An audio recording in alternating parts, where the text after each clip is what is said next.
আগামী কৌশিকী অমাবস্যার দিন এই একটি বিশেষ ফল মাটিতে পুঁতে দিন। দেখবেন আপনার সমস্ত গোপন শত্রু এবং গুপ্ত শত্রুদের বিনাশ নিশ্চিত। বা আপনার যে গোপন শত্রু যে আপনার ক্ষতি করার চেষ্টা করে যাচ্ছে অনবরত, তার বিনাশ নিশ্চিত। হ্যাঁ বন্ধুরা, এই একটি বিশেষ ফল কৌশিকী অমাবস্যার দিন মাটিতে পুঁতে দিন। ভিডিওটি শুরু করার আগে আমি সকল দর্শক বন্ধুদের কাছে অনুরোধ করব যে ভিডিওটি যেন স্কিপ না করে পুরোটি দেখেন, তাতেই আপনারা পুরো বিষয়টি সম্পূর্ণভাবে বুঝতে পারবেন। আর মা কালীর ভক্তরা অবশ্যই কমেন্টে জয় মা কালীর জয় লিখে যাবেন। তো চলুন বন্ধুরা, জেনে নেওয়া যাক এই বিশেষ ফলটি কি। কৌশিকী অমাবস্যা একটি বিশেষ অমাবস্যা হিসেবে গণ্য করা হয়ে থাকে। এই অমাবস্যাতে দেবী কালীর কোষ থেকে নির্গত হয়েছিলেন দেবী কৌশিকী এবং দুই অদম্য রাক্ষস শুম্ভ এবং নিশুম্ভকে বিনাশ করেছিলেন।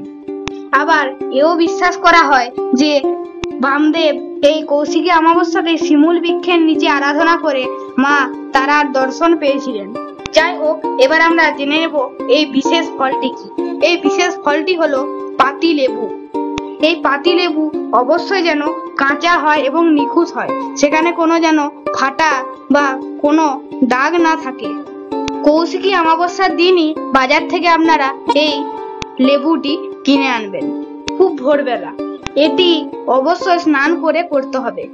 এরপর ওই পাতি লেবুটিতে 3টি সিঁদুরের দাগ দিতে হবে এবং মনে মনে বলতে হবে জয় মা তারা, জয় মা তারা, জয় মা তারা। এরপর এই লেবুটি আপনারা সারা রাত সারা দিন মায়ের পায়ে রেখে দেবেন।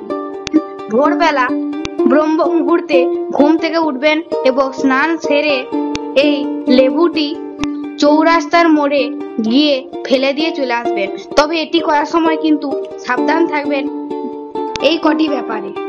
যখন এই কাজটি করবেন তখন আপনি কারোর সঙ্গে কথা কিন্তু বলবেন না, এতে মা তারা অত্যন্ত রুষ্ট হন। এবং এই কাজটি করে বাড়ি ফেরার সময় পিছন দিকে তাকাবেন না। এই কাজটি কিন্তু গোপনে কিংবা লোকচক্ষুর আড়ালে অবশ্যই করবেন, কারণ এতে কারোর খারাপ দৃষ্টি পড়ে গেলে এই কাজটি কিন্তু ফলপ্রদ না হতেও পারে। আশা করব আজকের এই ভিডিওটিতে আমি আপনাদের সুষ্ঠু এবং সফলভাবে বোঝাতে পেরেছি। যাই হোক, আজকের ভিডিও বেশি দীর্ঘায়িত করলাম না, এখানেই আজকের ভিডিও শেষ করছি। ভিডিওটি যারা পুরোটি দেখেছেন তাদের